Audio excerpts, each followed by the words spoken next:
0.4 inches per hour. That is the number.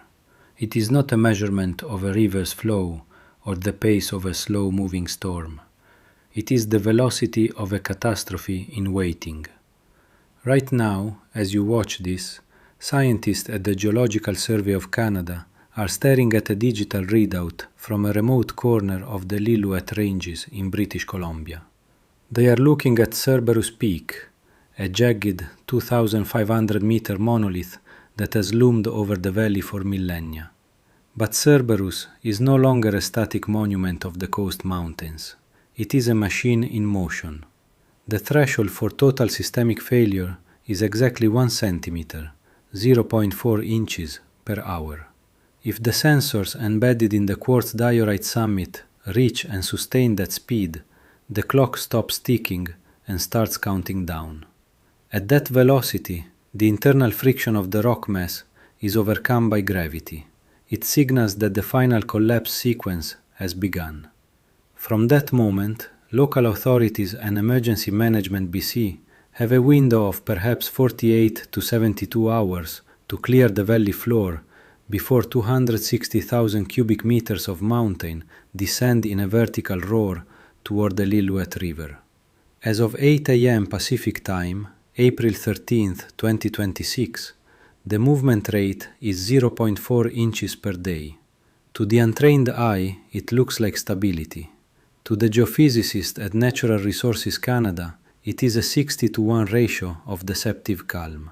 The mountain is moving 60 times slower than the emergency threshold, but it is moving. It has never stopped. The seismometer network installed across the fractured summit is not recording a state of rest. It is documenting the slow, measurable preparation for a structural disintegration that researchers describe with a clinical, terrifying clarity. It is not a hypothesis. It is not a what if. In the high alpine corridors of British Columbia, it is only a question of when. Cerberus Peak stands as a sentinel of the Pacific Cordillera, a summit that generations of hikers and climbers in the Pemberton and Whistler regions have revered as the Matterhorn of the North. For decades, a classic climbing route, the Northwest Spine, threaded through what is now a restricted, lethally unstable zone. That route was permanently decommissioned in 2021, yet only 48 hours ago, satellite reconnaissance and local drone footage spotted 2 backcountry skiers attempting to traverse the lower shoulder of the collapse zone. The response from the Geological Survey was immediate and grim. Standing on that peak right now is an act of statistical suicide. You are standing on a massive slab of Earth that is actively uncoupling from the planet. The fracture dividing the Cerberus summit is now 40 meters deep, 35 meters long, and 6 meters wide at the surface. It is a wound in the crust that has been documented since the early survey expeditions of the 1920s. For a century, it was a curiosity. Now, it is an engine. According to the latest telemetry from the University of British Columbia's Geophysics Department, the gap is widening by 2.5 millimeters every month.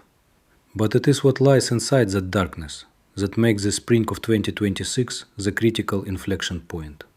Beneath the surface, 130 feet down into the brittle diorite, the winter's record snowpack is liquefying. The meltwater is infiltrating the fracture, filling the deep vertical veins of the mountain.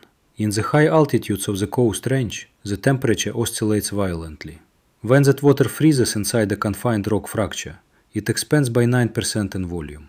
In a void 40 meters deep, that hydraulic pressure is not merely significant, it is explosive. Every freeze-thaw cycle acts as a geological wedge, forcing the two halves of the mountain fractionally further apart. We are entering the peak of the spring freshet. The combination of rapid snowmelt and heavy Pacific rain means maximum water infiltration into a crack that is already critically dilated. This is the most dangerous window in the history of the modern peak. 140,000 cubic meters have already peeled off this mountain in smaller, precursor events over the last decade. Those were the warnings. What remains in the acutely unstable zone is a 260,000 cubic meter block, the equivalent of 100 Olympic swimming pools of solid rock, classified by NRCan as a high probability failure. In the lexicon of Canadian geology, acutely is a word used when the failure conditions are already present. The trigger is all that remains. At 4:12 a.m. on April 14, 2026, a series of high-frequency pulses emanated from the core of Cerberus Peak, captured by the dense monitoring array managed by the Geological Survey of Canada. This was not the rhythmic, deep-seated rumble of a tectonic subduction event along the Cascadia margin. This was something localized, shallow, and far more violent. In the Mission Control Center at Natural Resources Canada, the data streams from 6 ultra-broadband seismometers positioned every 40 meters across the summit fracture began to render a pattern that geophysicists call a sawtooth acceleration.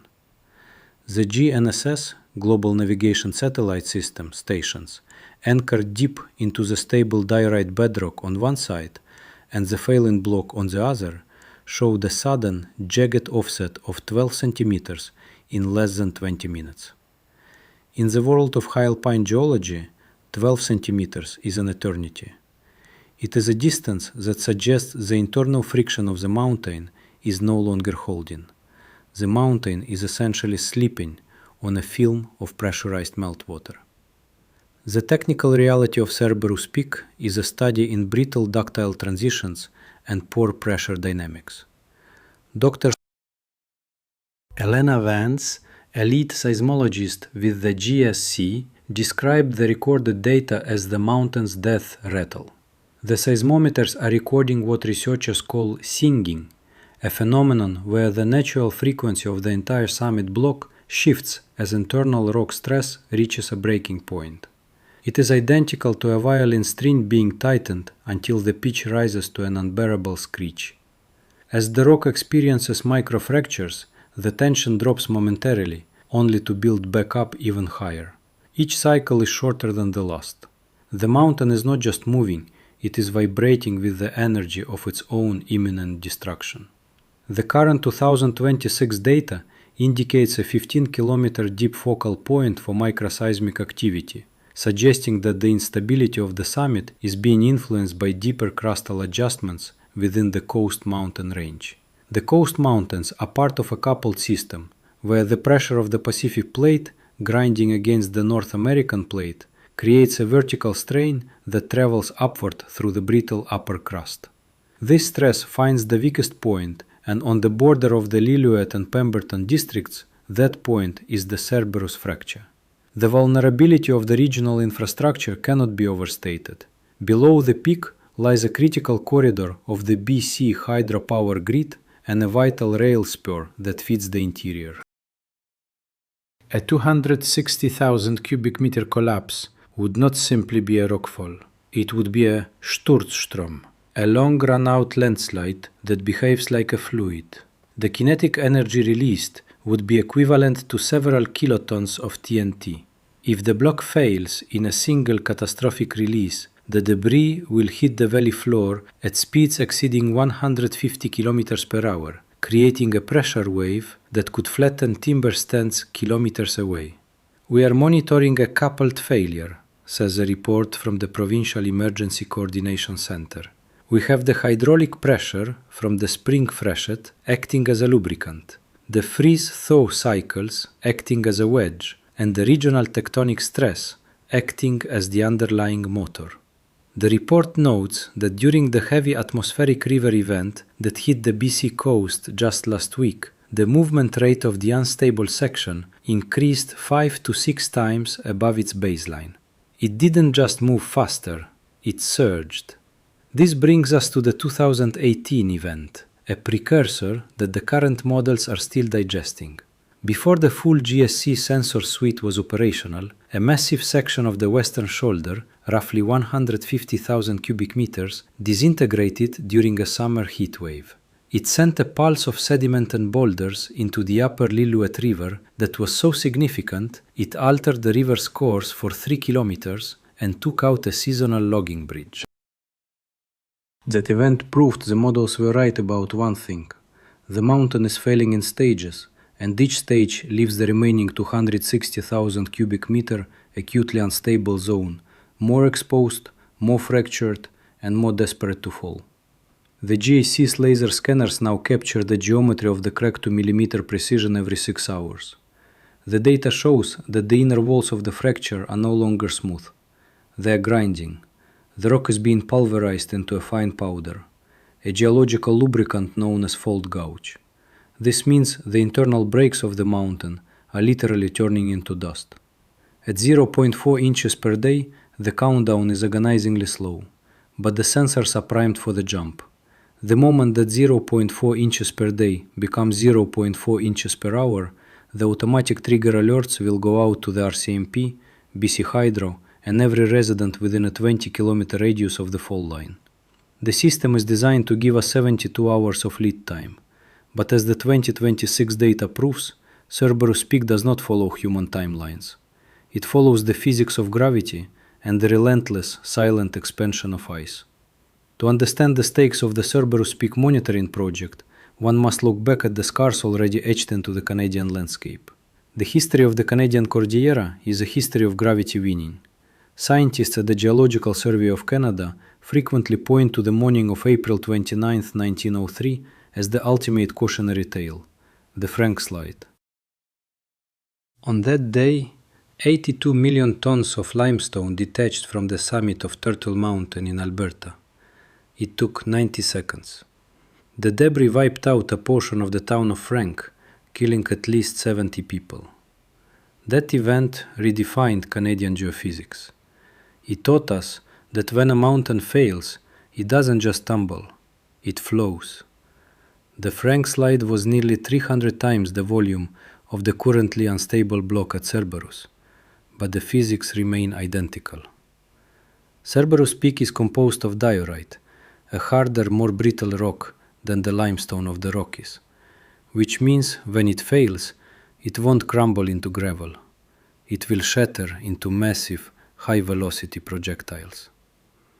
Historical data from the 1965 Hope Slide in British Columbia, which involved 47 million cubic meters of rock, showed that the debris traveled across the valley floor and actually climbed the opposite slope by several hundred feet. This is the Sturzstrom effect, a phenomenon where the rock mass becomes fluidized by trapped air and high-pressure dust, allowing it to travel distances that defy standard friction models. Current NRCan forecast models for Cerberus are built on these precedents, but with a terrifying modern twist. In late 2025, a secondary peak near the remote village of Kispiox in northern BC suffered a structural failure that sent shockwaves through the Canadian geological community. That zone, which researchers had been monitoring with a similar sensor array, was expected to shed material in a staged collapse, a series of smaller, manageable events over several weeks. The models gave a 72-hour warning window. The models were wrong. The acceleration at Kispiox moved from the baseline to total collapse in less than 6 hours. The Ghost Ridge event, as it became known, proved that in the highly fractured rock of the Pacific Ranges, the transition from creeping to catastrophic can be nearly instantaneous. The warning system at Cerberus is now being recalibrated with the Kispiox lesson in mind. Researchers are no longer hoping for a staged release.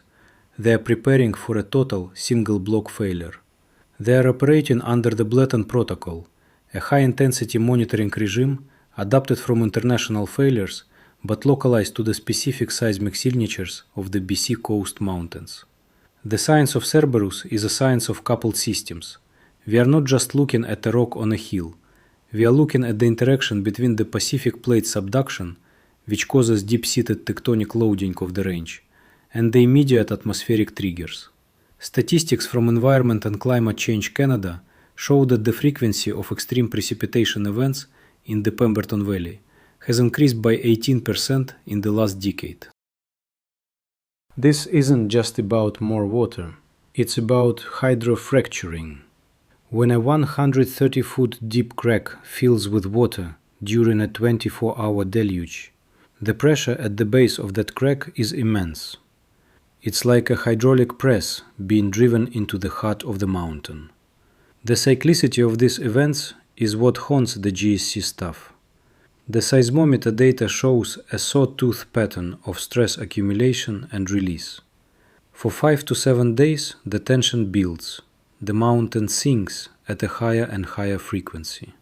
Then, over a period of 48 hours, the frequency drops as the rock internally yields, fracturing further to accommodate the stress. Each cycle doesn't return the mountain to its previous state. It leaves it weaker. The cycles are becoming progressively shorter. In 2024, the cycles lasted 10 days. In early 2026, they are down to 5. This is the collapse spiral. As the cycles compress, the internal geometry of the peak is shifting toward a point of zero stability. The Geological Survey of Canada has issued a technical memorandum stating that the factor of safety, the ratio of structural capacity to actual load, has dropped below 1.1. Anything below 1.0 is failure. We are currently hovering on the razor's edge of 1.04. The mountain is essentially a 260,000 cubic meter boulder balanced on a lubricated slope, held back by a few remaining rock bridges that are snapping one by one, recorded by the sensors as a series of sharp metallic pops in the dead of night. For the people living in the shadow of Cerberus Peak, the mountain is no longer a backdrop. It is a predator. Dr. Sarah Chen, a senior field researcher with the Geological Survey of Canada, has spent more time on the summit of Cerberus than almost anyone alive. In the summer of 2024, during a routine maintenance mission for the GNSS sensors, she experienced what the data had been trying to describe. The mountain doesn't just move, she wrote in her field log. It shivers. You're standing on 260,000 cubic meters of diorite, and you can feel the microfractures through the soles of your boots. It sounds like a muffled gunshot every few minutes, the sound of rock bridges snapping deep inside the core. It's the sound of a structural failure in slow motion. Chen's work is now focused on the Sentinel Creek settlement, a small cluster of permanent residences and seasonal cabins roughly 8 kilometers downstream from the fall line. While the valley is largely uninhabited, the mostly in that sentence is where the tragedy lies. The Royal Canadian Mounted Police, RCMP, coordinating with Emergency Management BC, have already established a yellow zone evacuation standby for the 34 residents of Sentinel Creek. But for people like Annette Deschamps, a retired schoolteacher who has lived in the valley for 40 years, the idea of a mountain collapsing feels like a scientific abstraction until it isn't.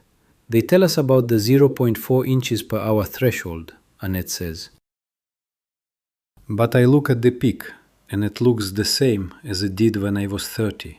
It's hard to leave your life behind for a number on a scientist's computer. But Public Safety Canada is looking at numbers that go far beyond local residents. The logistics of a Cerberus failure are a nightmare of interconnected vulnerabilities. Directly in the projected path of the debris flow, the runout zone, lies a critical BC Hydro high-voltage transmission corridor.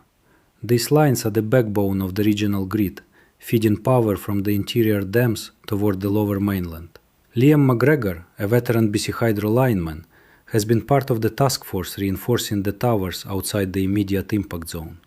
If that block comes down all at once, McGregor explains, it won't just take out the towers. It will create a pressure wave of air and debris that will strip the galvanization of the steel.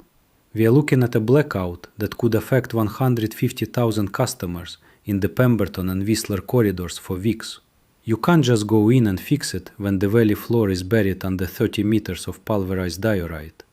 The economic impact is estimated by provincial economists to exceed 450 million Canadian dollars in immediate infrastructure damage. This includes the destruction of the rail spur operated by CN, which serves as a secondary logistics route for interior lumber and minerals heading to the port of Vancouver. A disruption here ripples through the entire Canadian supply chain. If the debris damming the Lillooet River creates an outburst flood or a Jökulhlaup-style event, the damage could escalate into the billions as downstream bridges and Highway 99, the Duffy Lake Road, face catastrophic inundation. Then there is the ecological cost. The Lillooet River is a vital artery for Pacific salmon. The 2026 Spring Chinook run is already under stress from changing ocean temperatures. A 260,000 cubic meter rock injection into the river system would create a sediment plume so dense it would essentially suffocate the river for kilometers. The fine diorite dust remains suspended in the water column, clogging the gills of spawning fish and burying the gravel beds where millions of eggs are deposited. It's a localized extinction event for this specific run, says a report from Fisheries and Oceans Canada. The river would take decades to naturally flush that volume of material. The evacuation protocols are now being tested in real time. In March 2026, a red alert drill was conducted, simulating the 0.4 inches per hour threshold being met. The RCMP demonstrated that while they can clear the valley in 4 hours, the Sturmstrom effect means that once the collapse begins, there is zero reaction time. If you are in the valley when the mountain moves, you are part of the geology. Telecommunications are another weak link. The Telos fiber optic lines buried along the valley floor are the primary data link for the GSC sensors themselves. If the first wave of the collapse severs those lines, the scientists lose their eyes exactly when they need them most. We are watching a coupled human-natural system on the brink, Dr. Chen warns. The mountain doesn't care about the power lines, or the salmon, or the border between regional districts. It only cares about gravity. The tension in the Pemberton Valley is palpable. Every time a heavy rain hits, every time the temperature spikes and the snow melt accelerates, the people of the valley look up. They aren't looking for the beauty of the Matterhorn of the north anymore. They are looking for the dust cloud that signals the end. The sensors at the summit continue their rhythmic transmission, 0.4 inches per day. The mountain is singing. The water is rising in the cracks, and the residents of Sentinel Creek are sleeping with their car keys on their nightstands, waiting for the pitch to change. The collapse of Cerberus Peak will not be an isolated tragedy. It will be the opening chapter of a revised geological era for the Canadian West. As we look toward the late 2020s, the data suggests that Cerberus is merely the loudest voice in a choir of failing summits. The monitoring network, currently screaming at 0.4 inches per day, is building a scientific legacy that will outlast the mountain itself. When the failure finally occurs, and the laws of physics dictate that it must, the granular data captured by Natural Resources Canada will redefine how we protect the billions of dollars in infrastructure threading through the mountain passes of British Columbia.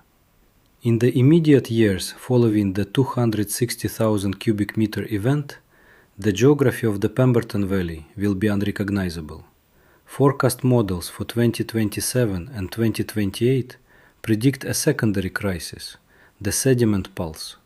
Once the initial rock avalanche settles, the Lillooet River will begin the violent process of reclaiming its channel. This will send millions of tons of pulverized diorite downstream, clogging the hydrological arteries of the region. The vulnerability of the Port of Vancouver, the gateway to the Pacific, comes into sharp focus here. While the collapse is inland, the massive increase in riverborne silt will require an unprecedented dredging operation in the Fraser River Delta and coastal ports to prevent the grounding of international cargo vessels. The economic aftershocks of a single mountain's death will be felt in the shipping lanes of the Salish Sea for a decade. The risk is spreading. The sensors at Cerberus have provided a fingerprint for failure that researchers are now seeing elsewhere. Using the Cerberus data as a baseline, the Geological Survey of Canada has identified 4 other acutely unstable zones along the sea-to-sky corridor and the Highway 3 corridor through the Similkameen Valley. The warming trend of the mid-2020s has accelerated the degradation of deep-seated rock masses that were previously considered stable. At Mount Meager, just northwest of Cerberus, the volcanic basement is showing similar sawtooth frequency patterns. The 0.4 inches per hour threshold is no longer a specific warning for one peak. It is becoming the universal metric for the survival of mountain communities across Canada. The vulnerability of the Canadian power grid remains the most acute long-term risk. BC Hydro engineers are already planning for a future where major transmission lines must be hardened against the reality of a moving landscape. The 2026 data has proven that the static Earth we built our civilization upon is an illusion. We have entered a period of high-energy geologic readjustment. Between 2026 and 2030, the frequency of these high-magnitude low-frequency events is expected to rise as the coupled systems of tectonic plate pressure and extreme atmospheric moisture continue to collide. The personal stories of the scientists monitoring this countdown are underscored by a professional detachment that is more chilling than any scream. They are not looking for a way to stop the mountain. They are looking for the exact millisecond of its release. The Cerberus protocol now dictates that once the 0.4 inch per hour mark is hit, all human activity within the 15-kilometer run-out radius must cease. No last-minute attempts to save equipment. No one last look for hikers. The mountain will be given its space to fall. The future of the Coast Range is a future of radical change. We are watching the literal reshaping of the Canadian map in real time. The crack is 40 meters deep. It is wider than it was when you started watching this video. The meltwater is currently pressing against the diorite walls with a force that human engineering cannot replicate or resist. The seismometers are recording a frequency that is rising, narrowing, and tightening. We can measure it, we can model it, we can predict the hour of its arrival with a precision that was impossible only 5 years ago. But we cannot negotiate with it. Gravity is a constant, and the internal friction of Cerberus Peak is a finite resource that is running out. The warning threshold is not a suggestion, it is a physical boundary. When the mountain crosses that line, the time for talk is over. The only thing left to do is follow the data, respect the perimeter, and witness the power of a landscape that refuses to stay still. Drop your province or city in the comments. Have you ever stood at the base of a slope and felt the scale of what is hanging above you? The mountain is counting down. We are just the ones who learned how to listen.